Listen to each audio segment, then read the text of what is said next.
Hello दोस्तों, स्वागत है आपका अपने चैनल अखंड नॉलेज में। तो दोस्तों, आज हम बात करने वाले हैं विज्ञान भैरव तंत्र में जो भगवान शिव ने 112 विधियां बताई थी। आज हम नंबर 2 विधि के बारे में बात करने वाले हैं। तो चलिए दोस्तों, शुरू करते हैं।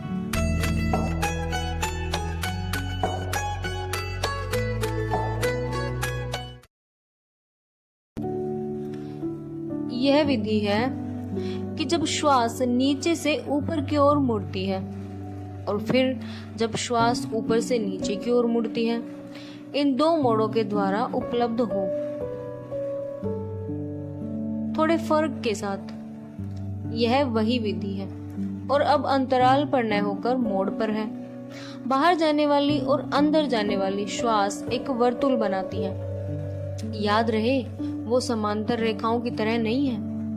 हम सदा सोचते हैं कि आने वाली श्वास और जाने वाली श्वास दो समांतर रेखाओं की तरह है, मगर वो ऐसी नहीं है। भीतर आने वाली श्वास आधा वर्तुल बनाती है और शेष आधा वर्तुल बाहर जाने वाली श्वास बनाती है। इसलिए पहले यह समझ लो कि श्वास और प्रश्वास मिलकर एक वर्तुल बनाती हैं और वे समांतर रेखाएं नहीं हैं, क्योंकि समांतर रेखाएं कहीं नहीं मिलती।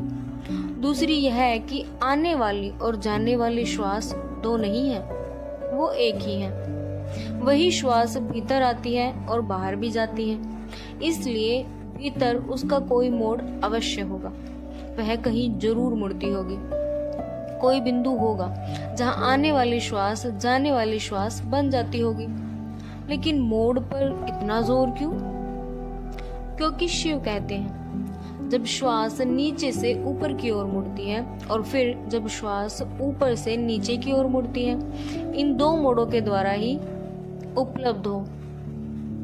बहुत सरल है, लेकिन शिव कहते हैं कि मोड़ों को प्राप्त कर लो और आत्मा को उपलब्ध हो जाओगे।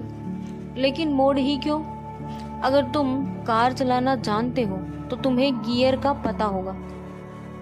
हम गियर बदलते हैं, तुम्हें न्यूट्रल गियर से गुजरना पड़ता है, जो कि गियर बिल्कुल नहीं है। तुम पहले गियर से दूसरे गियर में जाते हो और दूसरे से तीसरे में, लेकिन सदा तुम्हें न्यूट्रल गियर से होकर ही जाना पड़ता है। वह न्यूट्रल गियर घुमाव का बिंदु है, मोड़ है। उस मोड़ का पहला गियर और दूसरा गियर बन जाता है और दूसरा गियर तीसरा बन जाता है। वैसे ही जब तुम्हारी श्वास भीतर जाती है और घूमने लगती है, तो उस वक्त वह न्यूट्रल गियर में होती है, नहीं तो वह नहीं घूम सकती। उसे तटस्थ क्षेत्र से गुजरना पड़ता है। उस तटस्थ क्षेत्र में तुम न तो शरीर हो और न ही मन हो, न शारीरिक हो न मानसिक हो, क्योंकि शरीर तुम्हारे अस्तित्व का एक गियर है और मन उसका दूसरा गियर। तुम एक गियर के दूसरे गियर में गति करते हो, इसलिए तुम्हें एक न्यूट्रल गियर की जरूरत है, जो न शरीर हो न मन हो। उस तटस्थ क्षेत्र में तुम मात्र हो, मात्र अस्तित्व, शुद्ध, सरल, अशरीरी और मन से मुक्त। यही कारण है कि घुमाव बिंदु पर मोड़ पर इतना जोर है। मनुष्य एक यंत्र है, बड़ा और बहुत ही जटिल यंत्र। तुम्हारे शरीर और मन में भी उनके गियर हैं। तुम्हें उस महान यंत्र रचना का बोध नहीं है, लेकिन तुम एक महान यंत्र हो और अच्छा है कि तुम्हें उसका बोध नहीं है, अन्यथा तुम पागल हो जाओगे। शरीर ऐसा विशाल यंत्र है कि वैज्ञानिक कहते हैं, अगर हमें शरीर के समांतर एक कारखाना निर्मित करना पड़े तो उसे 4 वर्ग मील जमीन की जरूरत होगी और उसका शोरगुल इतना भारी होगा कि उससे 100 वर्ग मील भूमि प्रभावित होगी। शरीर एक विशाल यांत्रिक रचना है, विशालतम। उसमें लाखों करोड़ों कोशिकाएं हैं और प्रत्येक कोशिका जीवित है। तुम 7 करोड़ कोशिकाओं के एक विशाल नगर में हो। तुम्हारे भीतर 7 करोड़ नागरिक बसते हैं और सारा नगर बहुत शांति और व्यवस्था से चल रहा है। प्रतिक्षण यंत्र रचना काम कर रही है और वह बहुत जटिल है। कई स्थलों पर इन विधियों का तुम्हारे शरीर और मन की एक यंत्र रचना के साथ वास्ता पड़ेगा। लेकिन याद रखो कि सदा ही जोर उन बिंदुओं पर रहेगा जहां तुम अचानक यंत्र रचना के अंग नहीं रह जाते हो। जब एकाएक तुम यंत्र रचना के अंग नहीं रहे हो तो यही क्षण है जब तुम गियर बदलते हो। उदाहरण के लिए, रात जब तुम नींद में उतरते हो तो तुम्हें गियर बदलना पड़ता है। कारण यह है कि दिन में जागी हुई चेतना के लिए दूसरे ढंग की यंत्र रचना की जरूरत रहती है। तब मन का भी एक दूसरे भाग काम करता है, और जब तुम नींद में उतरते हो तो वह भाग निष्क्रिय हो जाता है और अन्य भाग सक्रिय हो जाता है। उस क्षण वहां एक अंतराल, एक मोड़ आता है, एक गियर बदलता है। फिर सुबह जब तुम जागते हो तो फिर से गियर बदलता है। तुम चुपचाप बैठे हो और अचानक कोई कुछ कह देता है और तुम क्रुद्ध हो जाते हो। तब तुम भिन्न गियर में चले गए। यही कारण है कि सब कुछ बदल जाता है। तुम क्रोध हुए श्वास क्रिया बदल जाएगी, वह अस्त व्यस्त हो जाएगी। तुम्हारी श्वास क्रिया में कंपन आ जाएगा। किसी चीज को चूर चूर कर देना चाहोगे ताकि यह घुटन जाए। तुम्हारी श्वास क्रिया बदल जाएगी। तुम्हारे खून की लय दूसरी होगी। शरीर में और ही तरह का रस द्रव्य सक्रिय हो जाएगा। पूरी ग्रंथि व्यवस्था ही बदल जाएगी। क्रोध में तुम दूसरे ही आदमी हो जाते हो। जैसे एक कार खड़ी है, तुम उसे स्टार्ट करो, उसे किसी गियर में न डालकर न्यूट्रल गियर में छोड़ दो। गाड़ी हिलेगी, कांपेगी, लेकिन चलेगी नहीं, वह गर्म हो जाएगी। इसी तरह क्रोध में नहीं कुछ कर पाने के कारण तुम गर्म हो जाते हो। यंत्र रचना तो कुछ करने के लिए सक्रिय है और तुम उसे कुछ करने नहीं देते, तो उसका गर्म हो जाना स्वाभाविक है। तुम एक यंत्र रचना हो, लेकिन मात्र यंत्र रचना भी नहीं हो, उससे कुछ अधिक हो। उस अधिक को खोजना है। जब तुम गियर बदलते हो तो भीतर सब कुछ बदल जाता है।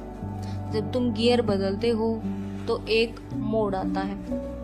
शिव कहते हैं, जब श्वास नीचे से ऊपर की ओर मुड़ती है और फिर जब श्वास ऊपर से नीचे की ओर मुड़ती है, इन दो मोड़ों के द्वारा ही उपलब्ध हो जाओ,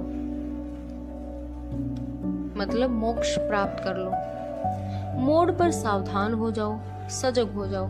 लेकिन यह मोड़ बहुत ही सूक्ष्म है और उसके लिए बहुत सूक्ष्म निरीक्षण की जरूरत पड़ेगी। तुम्हारी निरीक्षण की क्षमता नहीं के बराबर है। हम कुछ देख ही नहीं सकते।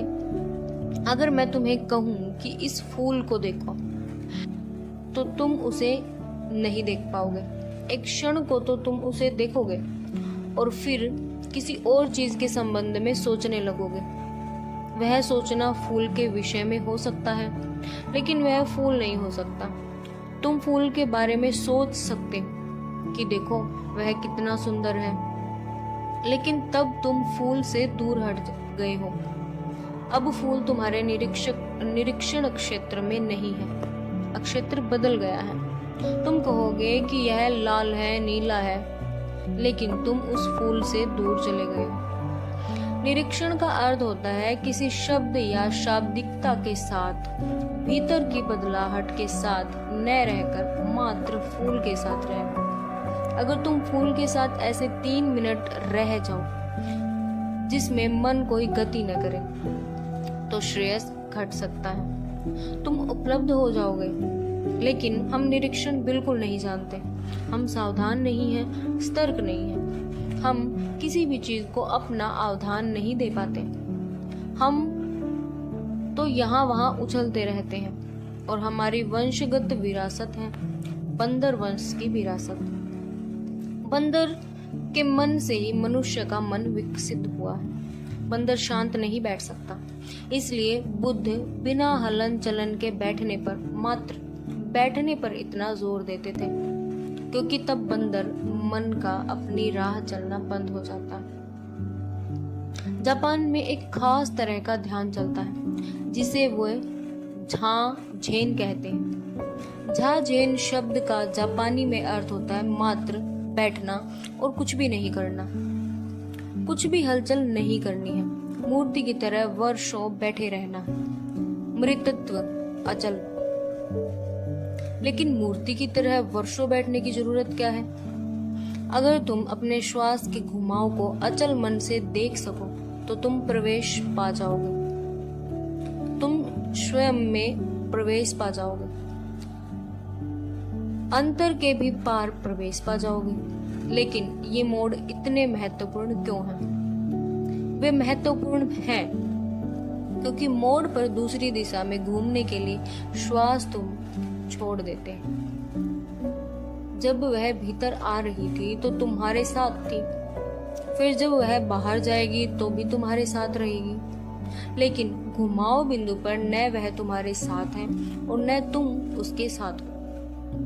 उस क्षण में श्वास तुमसे भिन्न है और तुम उससे भिन्न हो। अगर श्वास क्रिया ही जीवन है तो तब तुम मृत हो जाते हो। अगर श्वास क्रिया तुम्हारा मन है तो उस क्षण तुम अमन हो गए,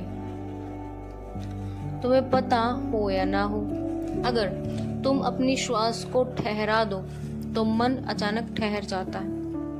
अगर तुम अपनी श्वास को ठहरा दो तो तुम्हारा मन अभी और अचानक ठहर जाएगा।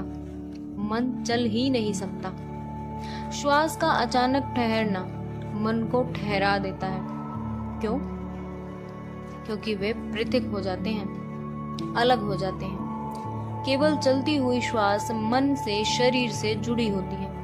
अचल श्वास अलग हो जाती है। और जब तुम न्यूट्रल गियर में होते, जैसे कार चालू है, ऊर्जा भाग रही है, कार शोर मचा रही है, वह आगे जाने को तैयार है, लेकिन वह गियर में नहीं है। इसलिए कार का शरीर और कार का यंत्र रचना दोनों अलग अलग हैं। कार दो हिस्सों में बटी है। वह चलने को तैयार है, लेकिन गति का यंत्र उससे अलग। वही बात तब होती है जब श्वास मोड़ लेती है। उस समय तुम उसे नहीं जुड़े हो। उस क्षण तुम आसानी से जान सकते हो कि मैं कौन हूं, यह होना क्या है। उस समय तुम जान सकते हो कि शरीर रूपी घर के भीतर कौन है, इस घर का स्वामी कौन है। मैं मात्र घर हूं या वहां कोई स्वामी भी है। मैं मात्र यंत्र रचना हूं या उसके परे भी कुछ है। और शिव कहते हैं कि उस घुमाव बिंदु पर उपलब्ध हो। वे कहते हैं उस मोड़ के प्रति बोधपूर्ण हो जाओ और तुम आत्म उपलब्ध हो जाओगे। तो आज के लिए बस इतना ही। नेक्स्ट विधि हम नेक्स्ट वीडियो में करेंगे। धन्यवाद दोस्तों। जय हिंद। शिव समा रहे मुझ में